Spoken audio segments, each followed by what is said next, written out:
very warm welcome and good morning to everyone to this session.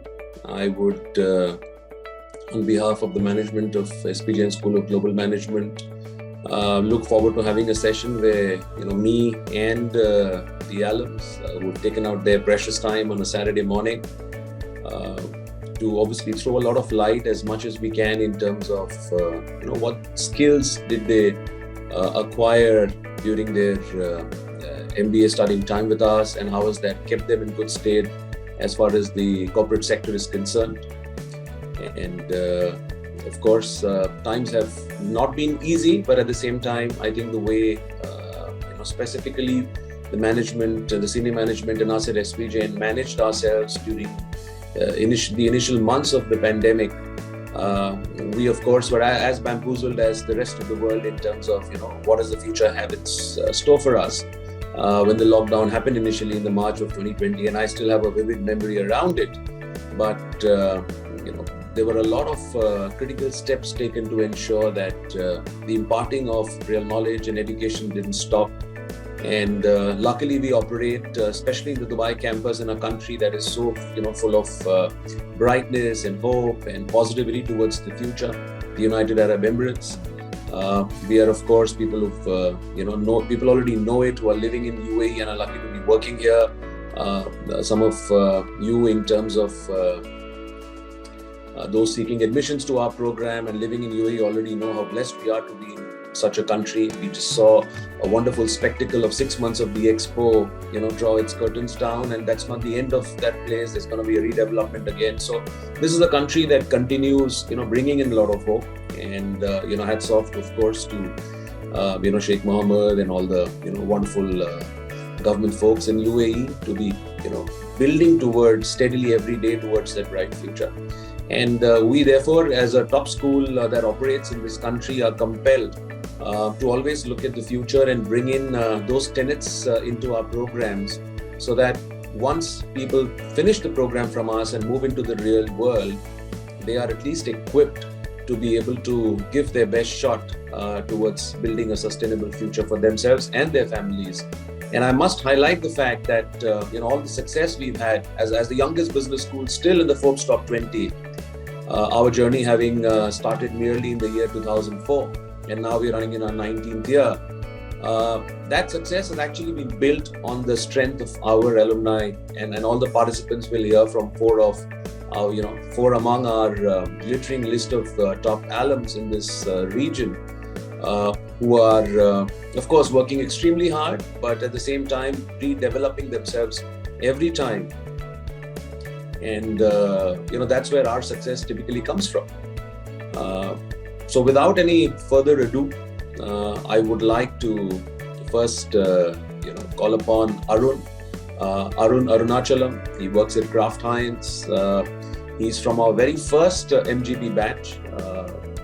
The course finished in November, I still remember, of 2012, finishing in October 2013. And Arun, over to you. Thanks for having joined this session, and to give a quick introduction of yourself in terms of your higher studies and your career journey so far. Thanks, yes. Hi everyone. I hope everybody's having a good Saturday, yeah. And for those of you celebrating Ramadan Kareem, so it's the start of the month. I hope everybody's having a good start to it. My name's Arun. I'm from the down south of India, Madurai, if I can be specific. I grew up in the Middle East from around my 9th grade. So that was one of the reasons where I also knew about SP Jain and the school coming up. My interest at one point in my career, I did my undergraduate in electrical and electronics engineering back in India, again in NIT Trichy, down south. I had an interest to move into management. I was working in IT when I got out of engineering, and I was doing well. Most of my friends were in the industry, but I wanted to kind of divert away because I didn't see the long game there. So, and that's when I came to know about SP Jain. I wanted to find out how I can use my transferable skills. So I am a numbers guy. I like my information to be backed up by certain facts or certain data. And that's the kind of thing I wanted to guide my career towards. And in SP Jain, there was a logistics and supply chain Masters in Global Business, like CS said. It was the first batch. This is the batch I took up. and I did my course. And pretty early in the course, I think after the first semester, if I remember right, it was after the first semester when we had DHL come in for a sit down. They wanted to meet some of us and maybe just talk to us and find out if we would be a fit. And I got through over there, and it was a good fit. And I was picked up as one of the interns. So that was kind of my, if I can say, foot in Dubai. Yeah? So in Dubai, for those of you who are already here and those of you who don't, you need to start somewhere and then you find your own way, right? So DHL was a really good way, and that's where I think SP Jain helps a lot, because they put you in touch with the very relevant stakeholders, the people who you would like to work with, and not just start anywhere, people where you'll have a weight on your profile. So DHL was a great start for me. I learned about logistics. I learned about the nitty-gritties of logistics. So not just what I studied in the course. So I did that for about a year, and that's around the time I wanted to divert my, so like I said, my course was logistics and supply chain management. I did logistics. I wanted to try supply chain now. I got the opportunity in oil and gas in the Middle East in a company called Gates Corporation for supply chain management. So I moved there. So I expanded my scope of skills from just logistics to logistics and supply chain management. I did that for another about 2 years, a couple of different roles. I grew through the company from an analyst to a demand planning to supply chain management. At that time, I got an opportunity with Kraft Times, which is where I work right now, which is I'm sure most of you have the bottle in your fridges or your table. So they called me, and it was a very interesting opportunity for me to think about it. Like, for example, you're in oil and gas and you're moving to something to the shelf. And I was always interested in it because supply chain as such is very interesting when it goes to customer facing end rather than business to business. So I got that opportunity. I moved into Kraft Times. I've been working with them for the last 3 years. Again, I joined in a junior role. I have been taking on responsibility as I move, and now I manage a team of about 3 people. And we take care, I'm responsible for, my role is demand planning manager for Kraft Times. So I'm in essence responsible for what we call the sales and operations planning cycle. So to keep the company running, looking ahead and figuring out how we are doing in terms of what do we need in the market and what do we have to supply. So it's very relevant to what I studied. There's a lot of things which I studied that obviously you can't put things dot to dot, but you adjust and you apply. But yeah, that's me. That's again, I'm happy to come here and help with whoever has some questions about this or the industry or the school or things like that. But that's me in a quick introduction, if that helps. Thanks a lot, Arun, for that introduction. I would next want to call upon Neha, and Neha Chauhan, of course, is from our May 12 GMBA program, and that's the last program where we had a 2-city study. Sydney had not come up and was about to be coming up, so Neha narrowly missed out on going to Sydney and studying. And we will hear from Burzin and Urvazi because they were lucky enough to be able to have a term in Sydney too. We became a tri-city, but Neha, of course, has worked her way from Amazon to in India and then her journey into UAE. So Neha, over to you to tell us about your higher studies and your career journey so far. You're on mute, Neha.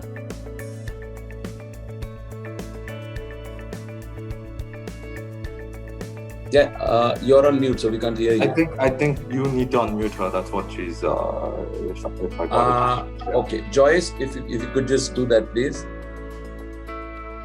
Yes. So sorry, guys, I was not allowed to unmute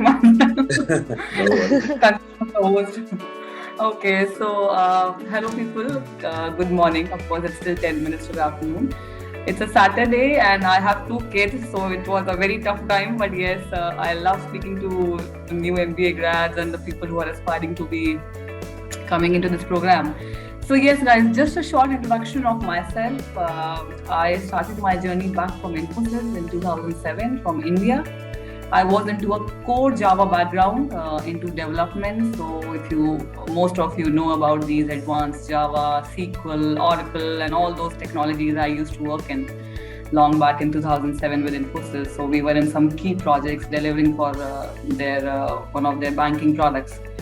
From there, I moved on to, after marriage, I moved on to Dubai then. And in Dubai, I started working with PCSC or Trakis as a Java consultant again into core development. I used to head a team of 4-5 developers where we used to code. They were trying to make some internal portals for their demand, supply, and inventory management, and we were in the development of those portals.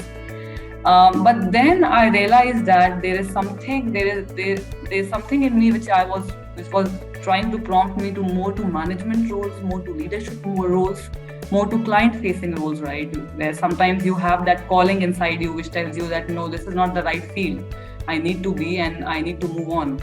At that point of time, I remember that I contacted CS and I just went ahead and I just started researching colleges in Dubai. And this was the first one which came up on my list on Google, and they said you have to give an SP JAT exam. And I was just not prepared, coming from development background, and I just prepared and I made a hit. And I think that was the luckiest moment I got into the program, because I still remember that the batch I got into, the bar was very high. So basically in MBA, the biggest asset which you take away is that you're not the smartest in the batch. There will always be somebody smarter than you. And that's why you learn a lot, because in your usual jobs, you always feel, okay, this is my field and I'm specializing in this. But MBA challenges you always. And the challenge is to just keep raising the bar for yourself. So then the MBA happened. I remember I was in the 2012-13 cohort, and I had a very good mix of people coming from various backgrounds, because there was a minimum of 3 years experience cut off. We were all from banking background, logistics background, marketing background, so there was much to learn. And I do remember that it was an intensive program in terms of studies. So you had to do these you had to be very fast and swift in delivering. And these skills develop within you in the MBA unknowingly. Like you start speaking, the management skills come in, the leadership skills come in. You start competing with people, you know that you have to survive, right, in such environment. So I think unknowingly those skills start coming inside you when you attend these MBA programs. And of course, SP Jain, I'm thankful to one of the best teachers we had who groomed us. After that, I did find a very steep rise in the kind of profiles I started picking up. So I was hired by Amazon Web Services in Singapore, where I finished, and Amazon came in, I think, the first time in SPJ that time, and it was the best opportunity to leverage, because all of us wanted to get into AWS. So I think it was fully supported by the placement committee, and AWS happened in Singapore. I joined them in Bangalore, almost 8-9 rounds. So it was a very intensive interview process of 2 months. And then after this, I have never looked back. I think Amazon happened. And then in Dubai itself, I have worked with VMware. I have worked with Oracle. I have now switched back to Amazon Web Services again. I really love the culture of Amazon, how they treat people and how they work. And I think I'm very thankful to this program for somewhere grooming those leadership skills inside me and getting me ready for the customer facing roles, which is very important for us to taste success at any point of time. So that's a short intro or a detailed intro. I don't know whether it was a short or a detailed one, but yes, I'm happy to take questions and we will speak more about it later. Thank you so much, Neha. That was a very apt one. And of course, I'm getting each of you alums to give a fairly detailed introduction so that any MBA aspirant can pick up some clues from their basis, what they are undergoing in terms of their life journey so far, and where they see themselves and aspirational, and who connects with whom, and therefore the questions will be easier for them to frame. But thanks a lot, Neha, for that wonderful introduction. Thanks. I would next want to call upon Gunjan Sabu from our January 18 MGB batch. He was in fact in the finance specialization and a chartered accountant, and currently works at Dean Finance. So Gunjan, over to you for your higher studies and career journey so far. Hi everyone, thank you CS. Good morning and Ramadan Kareem to those who are celebrating. So a little introduction about myself. I come from the central part of India, from the city of Nagpur, and I have been in Nagpur throughout my life. For undergraduation and further studies, I moved on to Bombay, where I was pursuing Bachelor's of Commerce from Bombay University. Simultaneously, like CS mentioned, I am a chartered accountant. So as a part of my chartered accountancy curriculum, I was working from a very young age. So I think I have been into the corporate culture since the time I was 18, or I would say 19. And so post my qualification, I started working with CRISIL Limited. It's an S&P global company which has the India's highest rating market.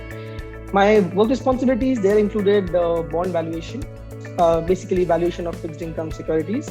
So the moment I finished my chartered accountancy and bachelor's, I moved on to work with CRISIL, where I found that what we study, at least in my case, what we studied in theoretical and what we do in practical corporate life is a little different. That's what I would believe to say. And then that's when I realized that, for example, a couple of cases as simple as presenting to the internal management is not taught, I would say, in the Indian undergrad curriculum or about to the relevant stakeholders.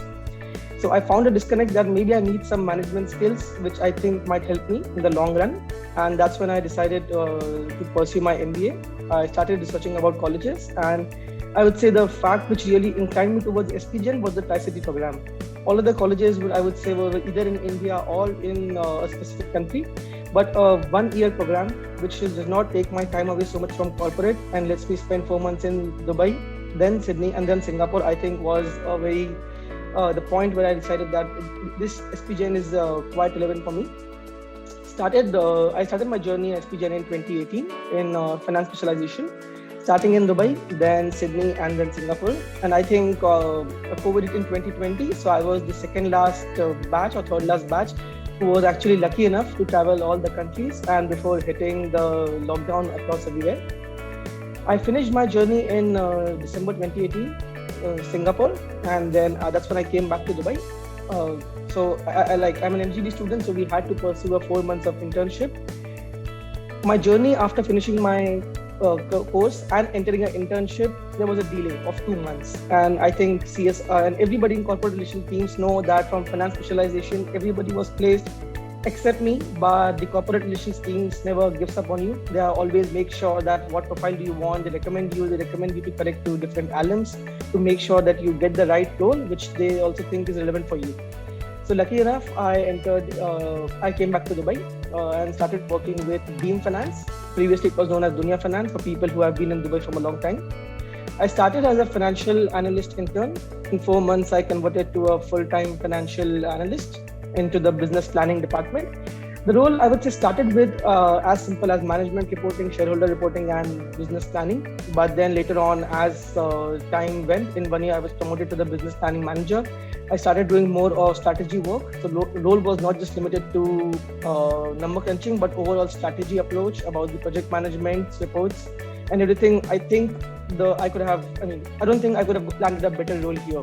So even though I started as chartered accountant, I did not really was interested in those fields. I always wanted to move to strategy side. I think which MBA has helped me made that career switch so easy at such a quick space. So I'm still working at Beam Finance. It's been almost 3 years. And our SP Jain alumni are all over. The current boss I report to is also an SP Jain alumni. So I think the alumni network of SP Jain is quite strong. And besides that, looking forward to interact with each one of you and all questions any MBA aspirant would have, because I know there are hundreds of things going through anybody's mind who's trying to do an MBA. Thank you so much, Gunjan, for that wonderful introduction. And last but not the least, we will move to Urvazi. Urvazi, in fact, is from our January 19 GMBA batch, finished in Dubai in December 2019.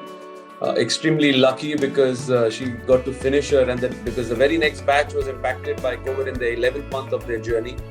Urvazi, and she works at Zomato. So Urvazi, over to you in a similar way. Please take us through your high studies and career journey. Thank you, CS. Good afternoon, everyone. My name is Urvazi, and I'm from India, from central India, a city called as Indore. Prior to my SP Jain journey, I did a specialization in hotel management. I was always interested in, interacting with people, something more customer centric. So my whole graduation was in hotel management, where post that I started working with Taj Group of Hotels. Worked with them for 5 years, managing different restaurants for them in India and abroad, part of the pre-opening team. But even after working for them for about 5.5 years, I felt that there's something which I still want to pursue, move into the management side. but the kind of experience I had was more towards the operation side. And specifically when you work in hotels, your whole knowledge or background or skill set is quite customer centric and it's more skill leveled. So that's when I kind of started looking into different opportunities, wanted to work in the hospitality domain itself, but wanted to move more towards the planning, management, and business development side of the industry. And that's when I kind of started looking for programs internationally as well. And what could have been a better program where you would travel the world around, a degree in a year, and at the same time it would kind of help me link the gap which I had with my skill set with what I wanted to do in future. So that's when I started my journey as a GMBA candidate specialized in marketing.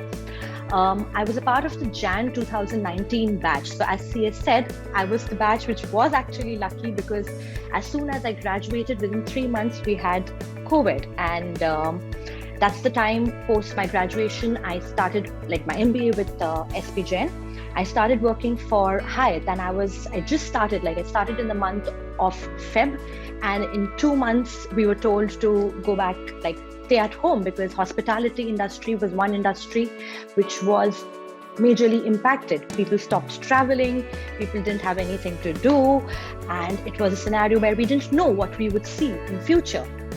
But considering what kind of skill set I developed in that 1 year of my program with the network I kind of had in UAE specifically, through different people who I knew, through college support, and specifically through the alumni network, I was lucky, and within 6 months of that entire scenario, in October, I got placed with Zomato. I joined Zomato as a growth manager and worked with them. It's been about 1.5 years. In 8 months itself, I got promoted as a key account manager, managing some strategic accounts for the company. Started working in the dine-out segment of the business, which is now the booming segment, considering the market has opened up. People want to go out, people want to experience different things. So for me, last 2.5 years, traveling the world to sitting at home to kind of getting a great opportunity ahead has been a complete roller coaster.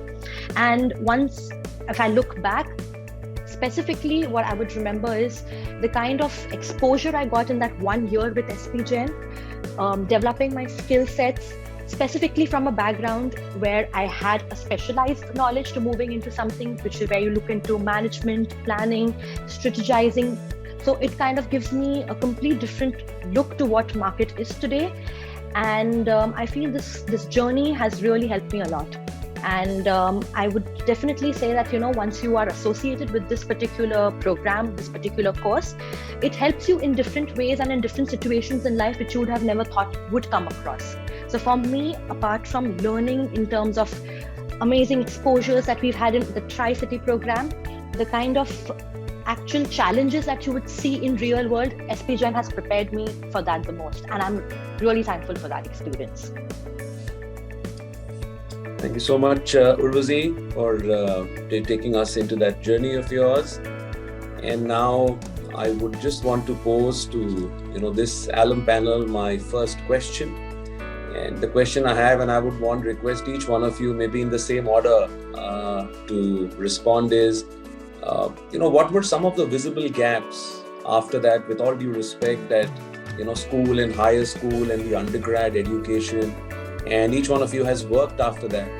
But specifically, what were some of the gaps you felt that, school and higher schooling and the undergrad degree couldn't provide, that is a must for anyone starting a postgrad career in any part of the world, not specifically in the UAE, today's world? And, how do you think, those skills got either imparted or taken care of, or you became aware of, the need to enhance those skills during your MBA journey? So, let's begin with Arun and, just give us a bit of an insight on that, please. Yeah, I can unmute myself. Okay. I mean, if I got you right, CS, you're more asking me what are the skills that you got through MBA that you wouldn't get through an undergrad or things like that, right? How it prepared you for the way forward. It's two things. I really resonated with something that Neha said, which was more of like, the competition. You're put up with a very interesting group of people. Things are not individual. It's not just doing things on your own. It's more real world where you're a team. You need to work together. Somebody needs to lead. Somebody needs to follow. Each person will have a turn. Like you get learnings on things that are more of like a dynamic, right? Like people dynamics, working with people, how to encourage somebody, things like that. But again, you can't learn everything. But SP Jain teaches you as much as you can in a year's course, right? So that's something that's something not. There's no course for it, but through every other course you learn this, because the courses are structured that way. There's always team things, and there are things which are individual as well. That's one side. The other side for me, again in a similar way, is real world problems. It's not anymore you're talking about you're talking about live business cases that are happening. People coming to teach you are teaching you about live problems that they are consulting on. Some cases, like they just closed a consulting and they're giving you the resolution that was provided, how it affects real dollar value. So it's not anymore theory. Like it's things that were implemented less than a year ago from when you're learning it. So that's something that I don't think you would get before an MBA, right? And I do think that's something that's very nice with in an MGB course too. I think it's very nice with the faculty as well. I'm not sure how it is in another MBA school, but I really enjoyed those part of the things, like real world problems.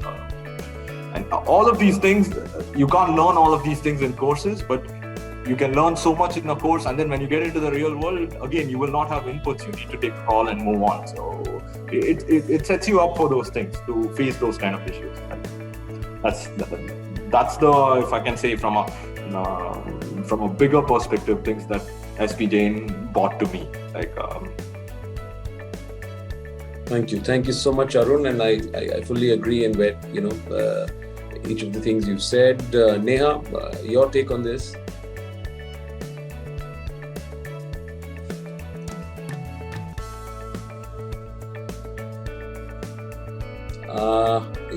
Seems to be an issue in terms of your unmuting. Just see if you can unmute yourself. Can you?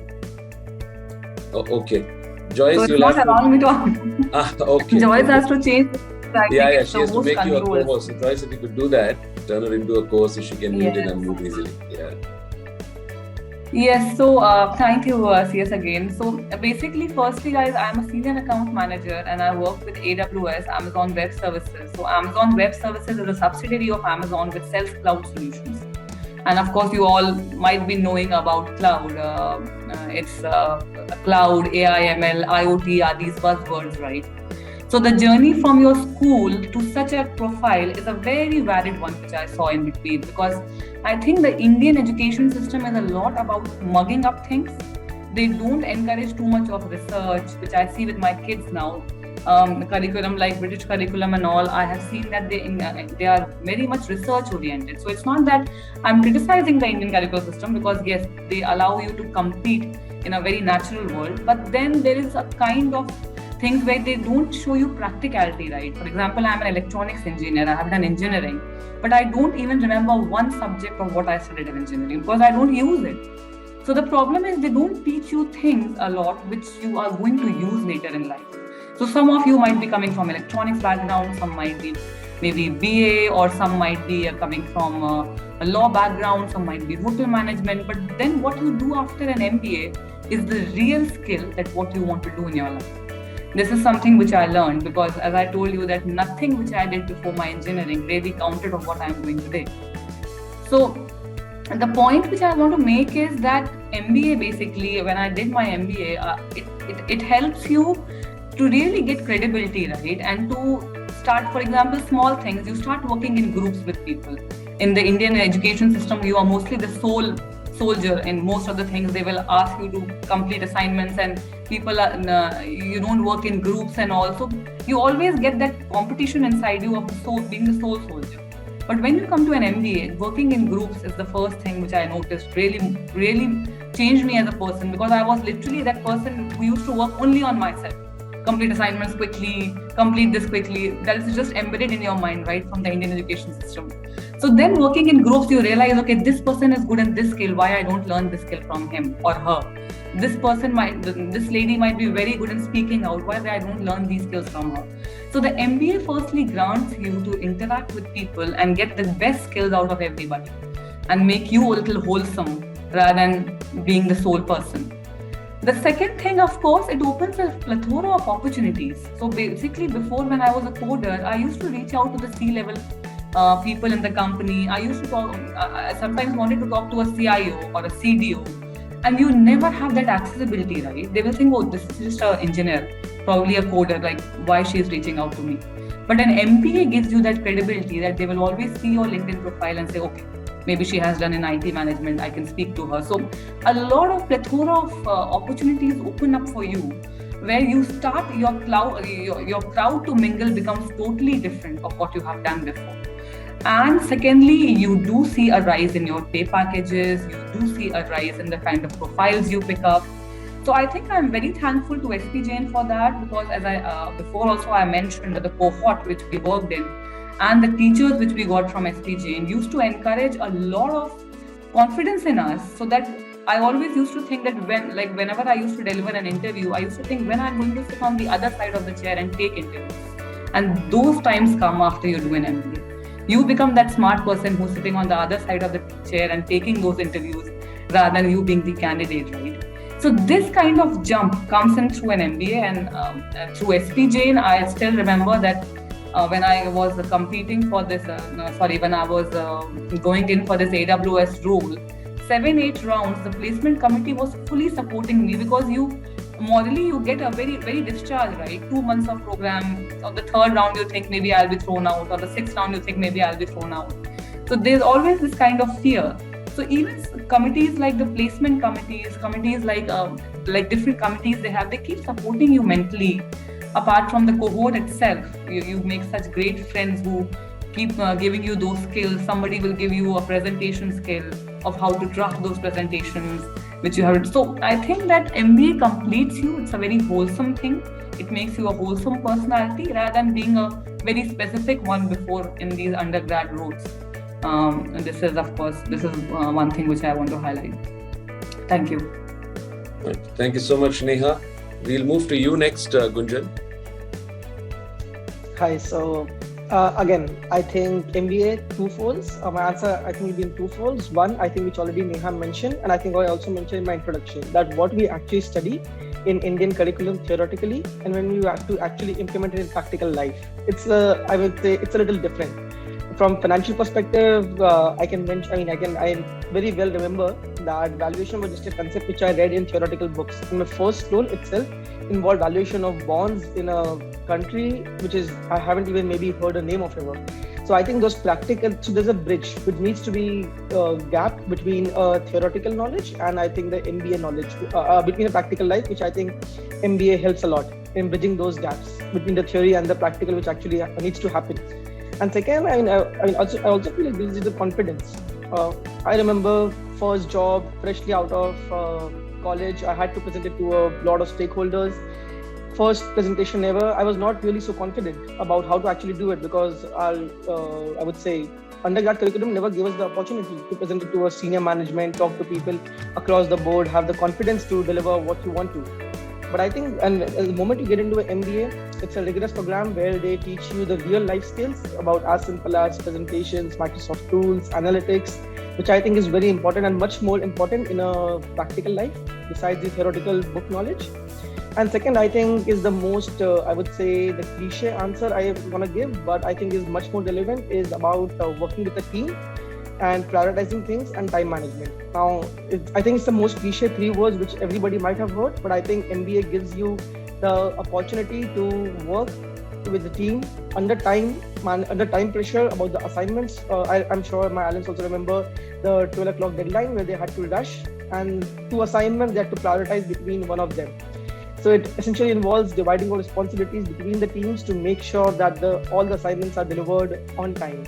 And same happens in the real practical world. I mean, The only difference is that, like Arun mentioned, this time it's not just a business case. It's actual business dollars, which is going to affect each and every decision you make.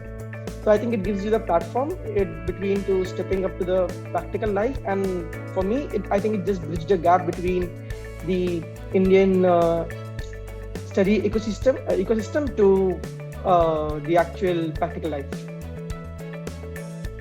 Thank you so much. Thank you so much, Gunjan. Again, last but not the least, we move to you, Urvazi, for you to throw your insights on this. So I completely agree with what all the three of them have spoken. But just to add on is one of the biggest skill sets that one develops is how you approach different situations. So the advantage of doing an MBA specifically is that because people come from diverse portfolios, doing different things, having different work experiences, right? And everyone has their own style of doing things. And when you come after a certain work experience or with a certain set of knowledge, when you enter a program like this and when you work with other 50, 60 colleagues of yours or students, you kind of understand that, you would be doing things in a certain way, but there are other ways as well where things could be done. You look at other people's skill sets, you kind of interact with them, you gauge a different kind of an aptitude altogether of doing things. So that kind of adds on to the advantage all to a different level, because we all get a certain level of experience on the table. So when you interact with each other and share that experience, that I think is something which is one of the biggest gains that you would get, specifically once you think of doing an MBA after your graduation or your undergrad. So that I feel is something which is one of the key takes that one would always remember, and it will help you in the long run as well. Sure, Urvazi. Thanks so much for those insights. The next thing that comes to my mind, and I thank each one of you to, of course, open the box, so as to say, in terms of, what are some of the things we perhaps did in terms of, shaping all of you during your time with us. But I would want to, now pick on, and I hope my understanding is correct, Urvazi and Neha, both of you are in roles where you are constantly or spending more or most of your time with external stakeholders, with customers or prospective customers. Whereas, we have you, Arun and Gunjan, who are handling a lot of, while you could be obviously doing things that ultimately aids the service delivery of your company and, keeping the promise that the company makes in terms of product or service to the ultimate customer. But both of you have a lot of internal stakeholding dealing that goes on. Now, and these are two very interesting things. These are two, sides of the same coin. And if, one doesn't work and the other works, then the other technically will not work for any organization. But how does one go about, whether in the MBA or otherwise, how does one really prepare at a stage where one is perhaps undergrad degree done, work for maybe a few months to a year or two or more? But, we will look at the internal stakeholding part, and Gunjan and Arun, both of you have touched, especially Gunjan, you spoke a bit about it. But Arun and Gunjan, how does one, start today in terms of preparing for that kind of a role where you are constantly at pressure, dealing with internal stakeholders, and, you're delivering something that is, in your case, there is a big supply chain angle, right? If that doesn't work, then your product will not reach your distributor and thereby the customer, and obviously sales will take a hit. For you, Gunjan, it's a microfinance company, team finance. So if finances are not, if the financial analysis is not in place, a lot can go wrong, not just for customer but for the company and of course the balance sheet. So how does one prepare, and what are the right steps to prepare today for a role like that, where you are constantly dealing in a high pressure situation, internal stakeholders and internal processes?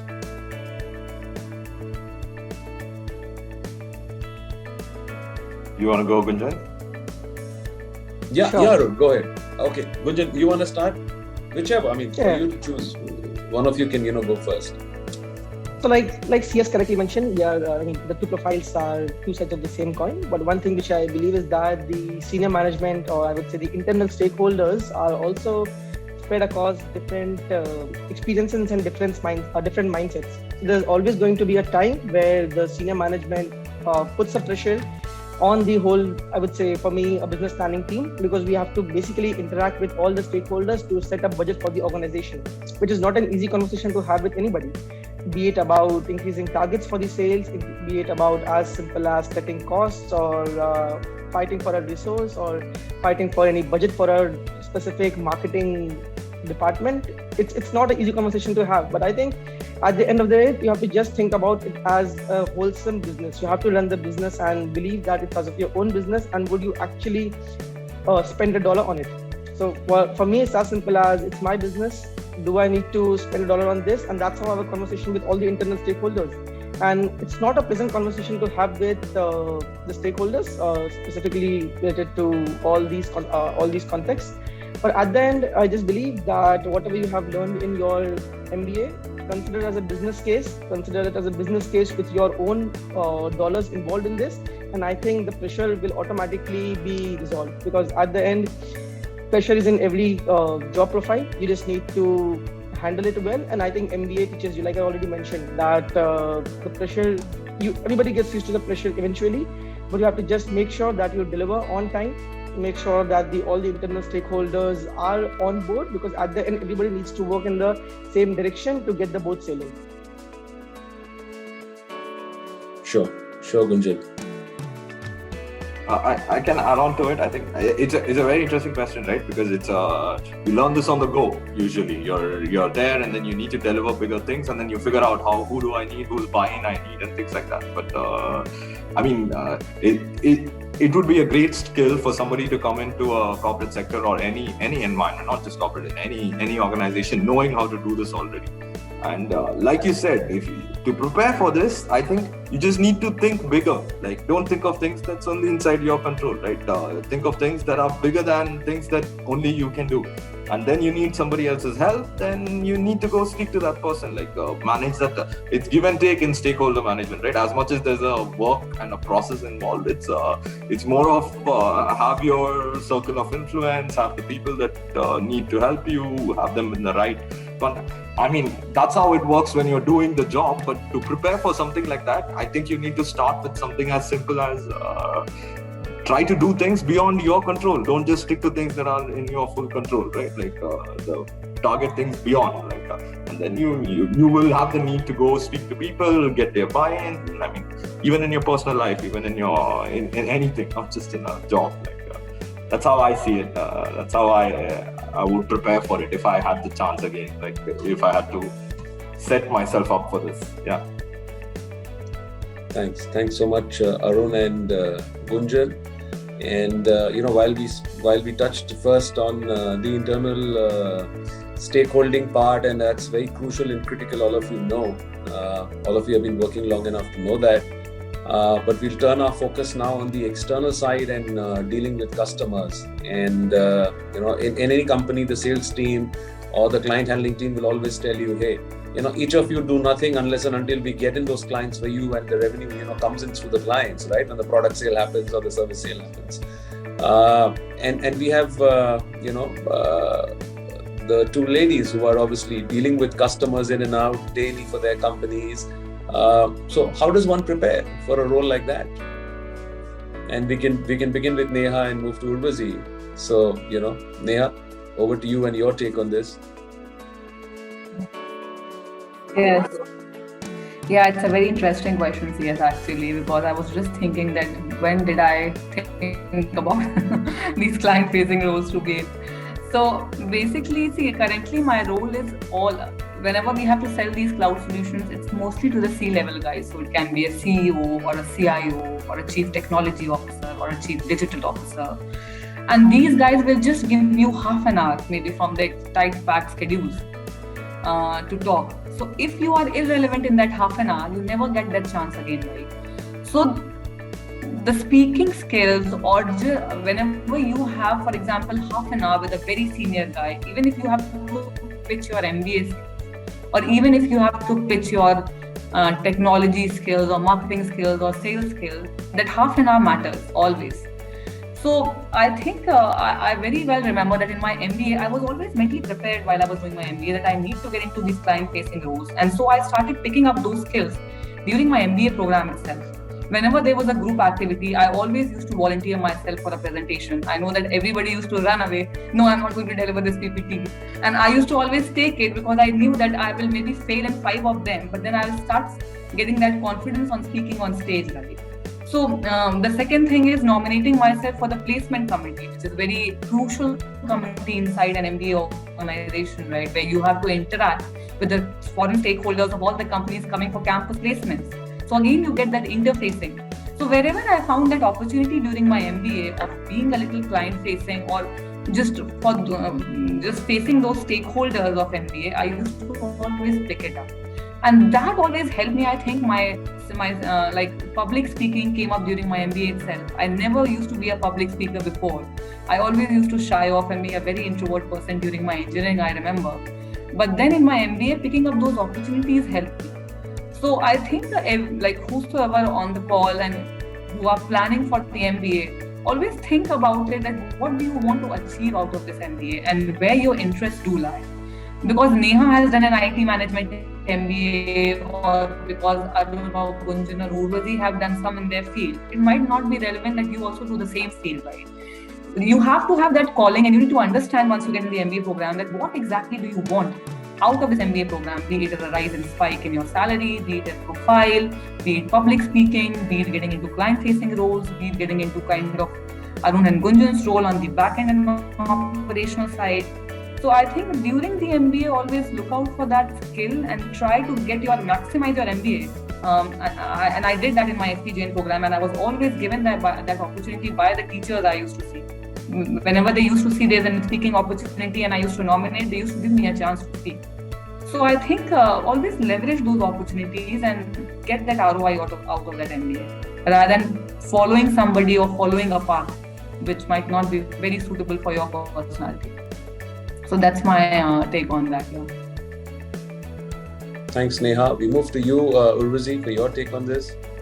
So for me, I was doing a customer-centric role prior to my MBA as well, because when I was working with hotels, it was always about customers.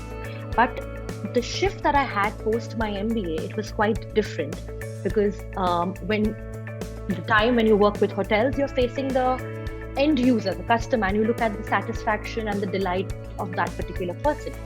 But then when I started working for Zomato specifically post my MBA, you bridge that gap between the person who owns a hotel or a restaurant to the person who's wanting to avail the service at the end.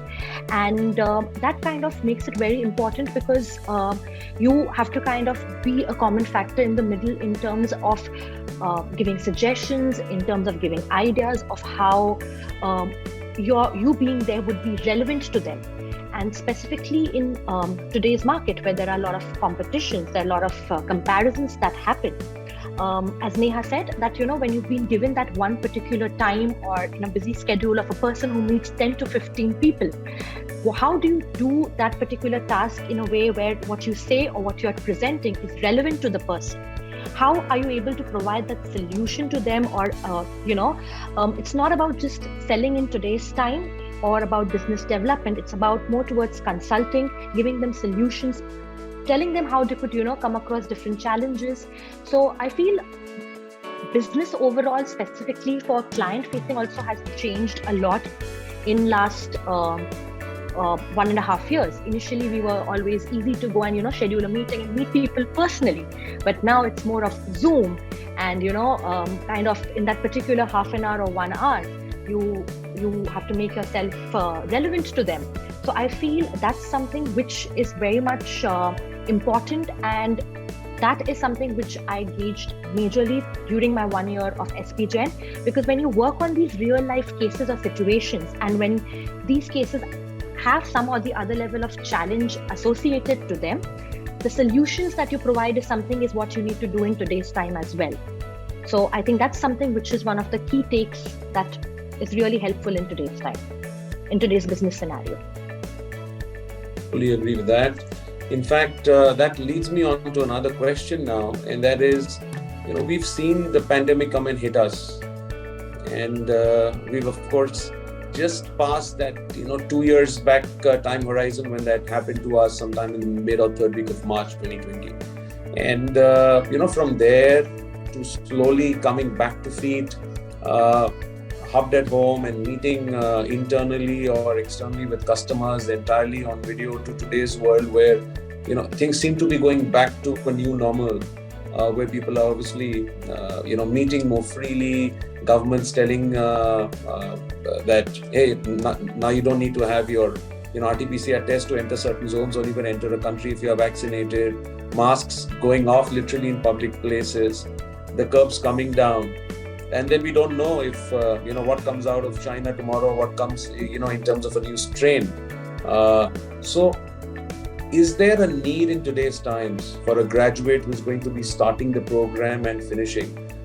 You guys have obviously drawn a great picture in terms of where the skill set gap was and how the MBA helped it curb, and then on to the two critical roles, client facing, non-client facing, and skills required.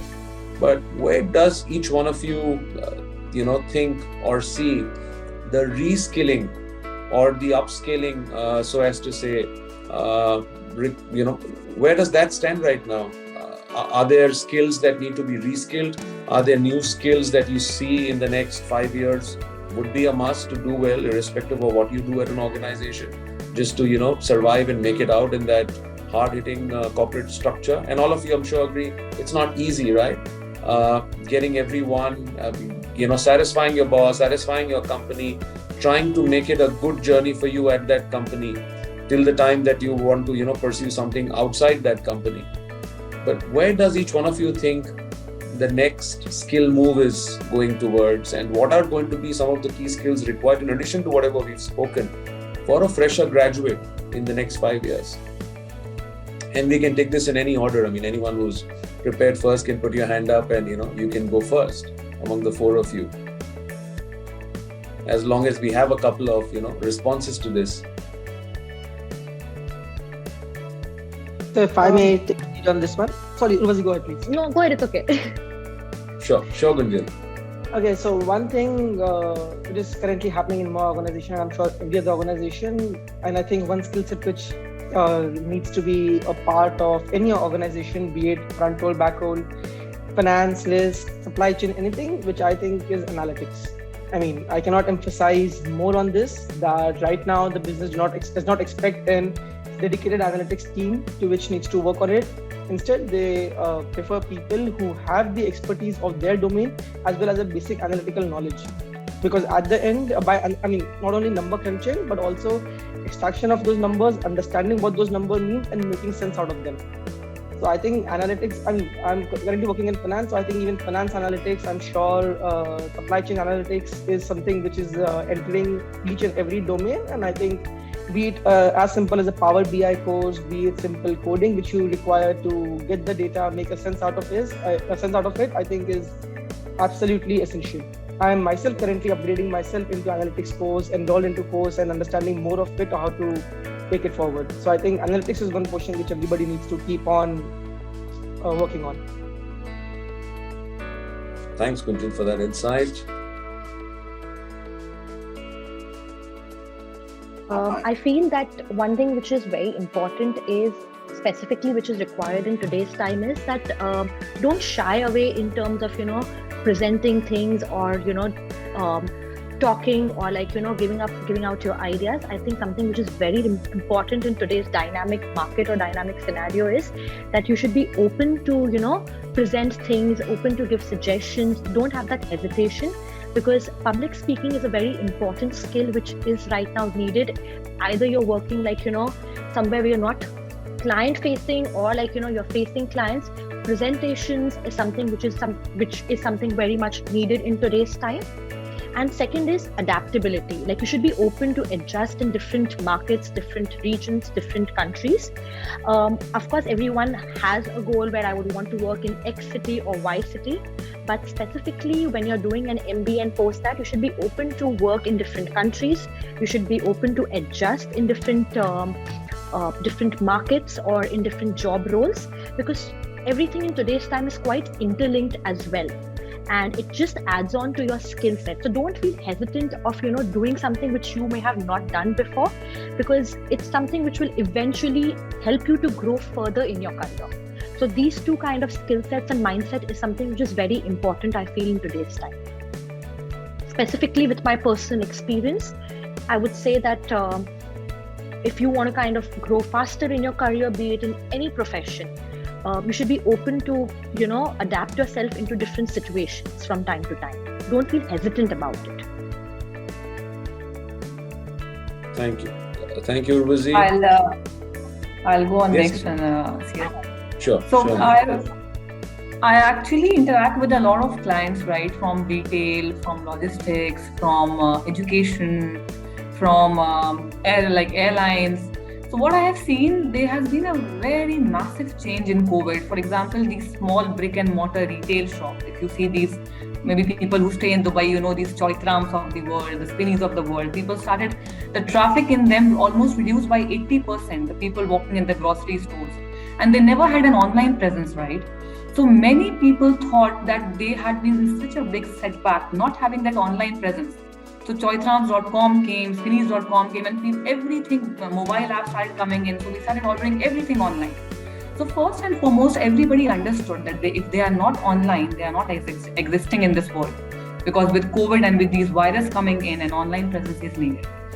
So first and foremost, aligning your skills on that angle. Because see, some of the profiles literally got killed in COVID. The IT guys, the IT teams, I literally saw that many profiles were literally removed and some new profiles were developed. Like Burzin mentioned, analytics. Analytics has been such an important factor. Every mall wants to know where the customers are working in which store. What is the online churn of customers? How many customers are coming on the online platform every day? What they are looking out at? Which page are they leaving while browsing? While they are not checking out the cart. So even if you have added the items in the cart, you will find that messages coming in that why you are not checking out. We'll give you a 10% deal. Check out now. So you see that all kind of analytics being around people and being around businesses are now helping because everything is moving to online. And if they don't have analytics on the online presence, they will not be able to know that what customers want. So everything got impacted in COVID, from these Zaras of the world coming down to literally zero in gross margins.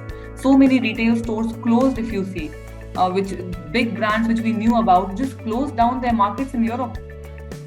Just because the online presence was not there and there was no time to market the online presence. So I think people got prepared for the worst in COVID, and now they know that when again a COVID strikes, how they are going to manage things, right? So I think be prepared for a very big change which might come up now for the new grads. The kind of profiles will come up will be more in artificial intelligence, which will be more in analytics, which will be more in machine learning. All these upcoming technologies are going to resonate more with people now. So you start aligning your skills from now itself. While you are doing this MBA, start focusing on these technologies. Start doing these extra courses here and there, which add on to your LinkedIn profiles, because that is going to make sense in the world which is going to come now. So that's what my take is and what I have seen in these times here. Thanks, Neha. Arun, would you want to add anything here? I think pretty much most things are covered, right? I think it's just what has changed is things have become unknown, right? We don't know how things are going to change, so you need to be able to prepare for it. That's about from the business sense of things. Risk management, you just need to know how you can manage your risk. You need to take calls without all the information, and anything that helps in those things, like analytics one side, like forecasting on another side, how can the market go? Can the inflation go up? Will the inflation go down? Anything that helps towards mitigating these unknown things will help, because right now there are too many unknown things, with the entire COVID scenario. That's how most of the things are heading. Another particular thing, if I can say, at least in my industry, in supply chain, is although usually supply chain is seen as more of operational efficiency, driving the cost better and things like that, there's a shift in the paradigm there's a shift in the focus to customer delivery, keeping the customer happy. It's not anymore about just keeping your costs or making more margins. It's more about keeping your customer with you, keeping them happy, keeping them as the priority. So that's something, often people come to supply chain thing, somebody who might be interested in a customer facing role might not be looking at supply chain opportunity, but of late, almost every other company has a customer logistics, customer service logistics, customer service operation, phrased in different ways, but an operational wing that looks into the customer to help them, more, to keep them happier. Like, there is a focus move there. So that's another thing which came with COVID. Like, with COVID, there's suddenly, because everybody was starting to switch businesses, so to maintain this, there was more effort put in there. So that's another thing I see happening. I don't know if it's just a fad or if it will stay, but it's been going on for the last 2 years, at least in my industry. If you ask me personally, Arun, I think keeping the customer happy is never gonna go out of fashion, and which is where I personally feel that anyone looking at an MBA program should start thinking about the customer in their minds, irrespective of which industry, sector, company they work for. Because ultimately, it's the ones that think of the customer and provide their services to the customer, or internally, depending on your role, to the company, that ultimately I see have grown or are growing. Because unless and until you offer value in today's times, why would anyone buy your product or service if they don't see some value in it, or merit of purchasing or going for that service? So I think it's a good discussion. I see 2 questions that the audience has already posed for us. I think there's someone who's probably a fresher, having just completed the undergrad degree. So he or she would want to know what is the view that the alums have in terms of that person doing the MGB program, if they're a fresher and they haven't worked much after their undergrad degree. So can a fresher do the MGB degree, and how does the fresher make a successful journey out of the MGB program? And Arun and Burzin can take it, since both of you have done the MGB program from us. In my opinion, I think it's the right way, right? It's just that you need to clearly know what you want to do. You shouldn't get into an MGB program without knowing what you want to do and then figuring it out after you do the MGB program, especially if you're coming in as a fresher, right? Because you don't have the industry experience. Not saying you need to have the industry experience, but you don't have a feel for what you like and what you don't like. Like, typically you're investing into it and you might do it for the rest of your career. So if you're very clear on what you want to do, I don't see why it would not make sense, like to start off with an MGB. Thanks, Arun. Gunjan? Yes, take care. Yes. So even in my batch, I remember MGB with less than 3 years of experience, or even freshers. I remember we were a batch of 63 people, and out of, I would say 63, at least 30 to 35 were freshly out of graduation or with less than 1 year of work experience. So I think the learning curve, so for somebody who has worked in industry for a specific period of time, has a learning curve, but somebody who's just a fresher out of college, the learning curve is much more steep, because the concepts which are being established in the curriculum are, I would say, very new and very different, and there are subjects which are not even taught in the undergrad. So I think for a fresher, MGB is the perfect way. And to add on to that, I think even after the course, there's a 4-month internship period to give you a little light on how the corporate or the industry is going to be before you are actually started working full-time directly. So I think it gives you the academic exposure as well as a 4 months of, gestation period to understand what's in store for you in the long run. The program is designed that way to make sure that you are ready. Thank you so much to both for having taken that question. We have another question, which is from someone who's done a BCom along with the CA, and wants to step away from finance and do something outside the domain of core finance, I would assume, from the way the question has been put up. So does an MBA make sense for a person like that who's trying to move away from what the past background has been? I think, I'll take that question, of course, but... That's a BCom and CA alum of us talking, so obviously that has value. So Gunjan, what's your take on this question? So, first of all, I think if somebody wants to step away from finance, I think MBA, there is no better option than MBA. Because right now, BCom teaches you about the core finance, CA teaches you about core finance, and then MBA suddenly comes and teach you about the whole management bit. So I think an MBA, there's no other program better than MBA to make that shift from finance to any other domain. And I would also like to highlight that now the finance is not the finance way we expect it to be in the past decade or so. The finance has changed a lot to, I would say, it's not traditional finance. And so even if you pursue an MBA and still, I think your roots will still somewhere be deep-rooted in finance, but you'll be doing a lot of other things. Right now you have supply chain finance also. It's a newly field recently opened up, which somebody can explore into. But I think MBA gives you the shift from and into the strategy, into the any other different domain. And be it, I know people who are working in products, because at the end it's a different field, but you still need the analytical game and the financial sense to make that decision whether to launch the product or not. But I think MBA is definitely one of the right ways to go to. Sure, Burzin. And I would also want to, add here, Neha, in your times we had a consulting specialization. There were 9 students of the consulting specialization in your batch, and that has come back. So for someone who comes with a strong finance background, maybe, and with the CS, obviously the person knows a lot in terms of financial analysis, the theoretical part, and having done articleship. The other curve is, of course, to go towards consulting then. So remember, that I was very confused to take up consulting or IT management when I was joining SP Jain, because consulting gives you that customer-facing outlook, right, immediately. You need to have this consulting mindset. And in the end, I went for IT because I had an experience in IT. But then people from consulting also benefited a lot. So I think if this stream has come through again, it's a very good stream for people who want to be in customer-facing roles, interacting with the senior execs of the company, or taking a profile on thought leadership. This is a very famous word nowadays, that how do you exactly doing a thought leadership kind of a role, which means a leadership role from the very beginning. Because in COVID times, this is a new acronym which has come up. So I think this is very good to hear that the consulting thing has come back.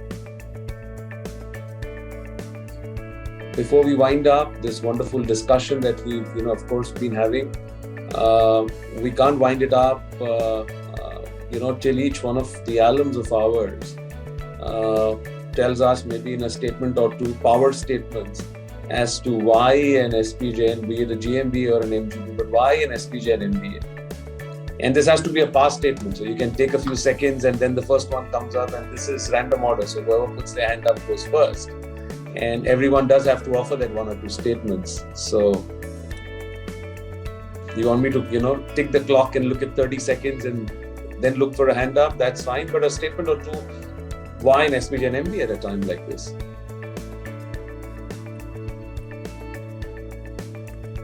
I'm going to need some time. I'll give you the heads up. Yeah, let me think about it. I think I'll go for that, CS. It's just a very simple thing in my mind that your smarts will be tested. How smart are you will be tested in an MBA. So there's a line which says your smarts will be tested.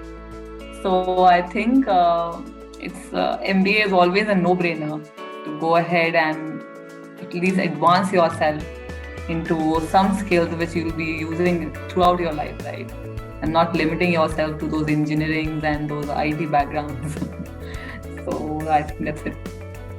That's a wonderful one line. I hadn't heard it before, honestly, but I'm happy to hear it now. But I think that's a good one. That's a good one, Neha. Thanks for sharing that. Urvazi or Gunjan, who wants to go now?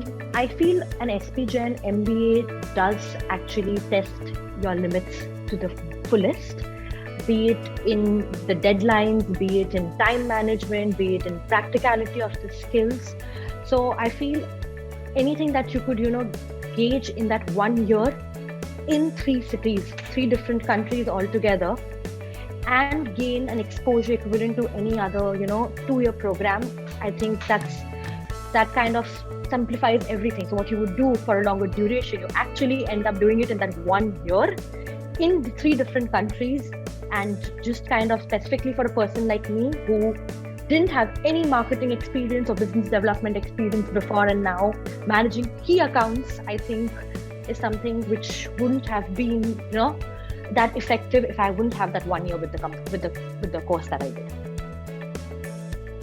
So you had two past statements technically from the two ladies, and I'm happy the ladies have stolen the thunder on this question completely. One is, testing how smart you are, as Neha said, and of course, pushed beyond your limits, as Urvazi has highlighted. Now, I request the gentleman to please, keep feet in line. So, Gunjan, what's your past statement on why an SP Jain MBA in today's times? So I think SP Jain MBA for me, it's a 1 year rigorous challenges thrown at you. And you might think it's 1 year, but you blink an eye and 1 year is over. Before you realize the 1 year is over, 3 cities, and I think it just keeps on throwing challenges at you, and you somehow in your mind are conditioned to accept all those challenges and be victorious over them. You won't even know, and you are already at the top of the hill. Wonderful. So one is, of course, being challenged now. We have another statement come through. And Arun? I was thinking about it actually, and if I can say, right, like I think we can all do what you want to do right now without an MBA. But right now, when you're doing it this way, you're saving 5 years in your life. Yeah, time is money at this point. Like you can start from where you want to go, and you can spend your time from working from the very bottom to get to where you want to be. But then 5 years of your time to get to where you want to be, or rather upgrade your skills and get there sooner, it's a great return on your investment, right? Like right now, time is what you need to save on yourself. So SP Jain puts you there. It gives you that 5 years in 1 year, right? And gives you that 5 years in 1 year with options on the table, not just that you're grounded to something. So it's a great way to accelerate yourself, right? Like no need to grind through it in a very slow pace. Rather go to your full potential and start higher, and then you do better after that. That's how I would think of it. Yeah. Good one, Arun. I'd like to, on behalf of the school, of course, your school very much, thank all the 4 of you, our wonderful alums, and it's you, of course, that keep us going when it comes to rankings and recognition. I've failed to say something that I must say before I end this session, and that is, personally in my life, since the time we came back, March happened in 2020, and May things started moving back a little bit. Dubai was, of course, one of the fastest countries to try and move back to as normal as normal could be. But literally never has a week flown past in the last 2 years that I have not had multiple alums of ours to congratulate, seeing their LinkedIn updates on a promotion, or people switching jobs or moving into a direction that they wanted to switch their career into. It's been 2 years of the pandemic, but it's been 2 years of seeing a lot of journeys move to a higher ground.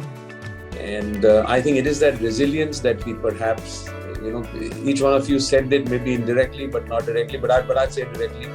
I think we build in as a school a lot of resilience to be able to withstand challenges and changes that come in each of our ways. Challenges and changes will always be, a predominant factor in human life going forward. But I think it's a resilience that really counts. And thanks a lot to the 4 of you to take time out. I'm sure it wasn't easy, month end and quarter end and annual year end for some or all of you would have just happened on the 31st of March, 2 days back, but here you are. And I really thank you for your time, for your wonderful insights. And the admissions and marketing team, of course, is equally thankful for you to be having done this for us. And they, of course, have made a video recording of this session. So they are going to be, I'm sure, playing it to, the immediate aspirants of our program. We have an intake coming up in June this year. And I just hope and pray, being head of corporate relations in the Middle East region, that we find students who have, at least, your sort of capabilities, so that we can keep creating wonderful alums as all 4 of you in the future. And on that note, I wish, all of you, my colleagues at SP Jain who are part of the session right now, and all the aspirants who've taken time out and joined. A wonderful weekend ahead and great times in each of your lives to come.